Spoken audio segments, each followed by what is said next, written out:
Give me 3 minutes and I'll give you a story. سچی کہانی. لوہار کا بیٹا قسمت کا دھنی نکلا جو بادشاہ بن گیا. وہ ایک محنت کرنے والے ایماندار لوہار کے گھر پیدا ہوا تھا.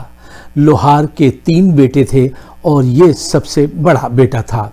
اس کا دل پڑھنے لکھنے میں نہیں لگتا تھا اور نہ ہی کاروبار میں.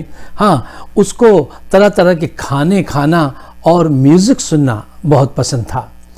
وقت بادل بن کر گزرتا رہا.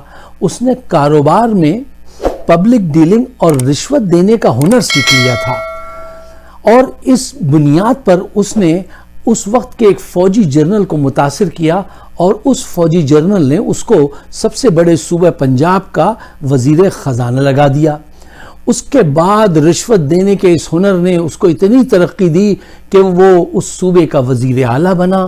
پھر اس ملک کا 3 مرتبہ پرائم منسٹر بنا اور ملکی خزانے کو بھرپور پیمانے پہ اس نے بہت بڑی تعداد میں لوٹا. پھر زندگی بہت آسان گزر رہی تھی کہ اچانک خان نامی ایک جوان سیاست میں آ گیا اور اس نے آ کر چیلنج کر دیا اس ملک کے تمام کرپٹ لیڈرز کو. اور یہ قسمت کا دھنی شخص جو تھا یہ بھی وائنڈ اپ ہوا جیل میں جا کے.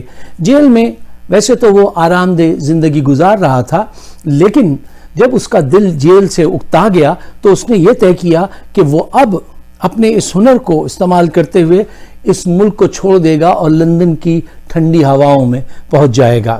یہاں پہ بھی قسمت کا وہ بڑا دھنی ثابت ہوا. اس نے ججز کے ساتھ بات چیت کی اور پھر اپنے ایک غیر ملکی دوست سے کہا. اس نے اس کو جہاز بھیجا.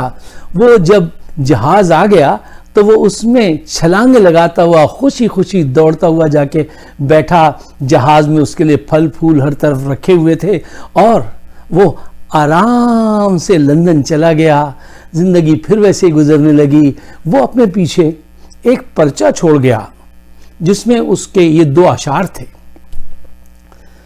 وہ اشعار یہ تھے: میں بکا نہیں، میں جھکا نہیں، میں بکا نہیں، میں جھکا نہیں، میں نکل گیا ہوں جہاز پر، میں نکل گیا ہوں جہاز پر، جو بنے ہوئے ہیں لندن میں، مجھے ان فلیٹس میں تلاش کر جو بنے ہوئے ہیں لندن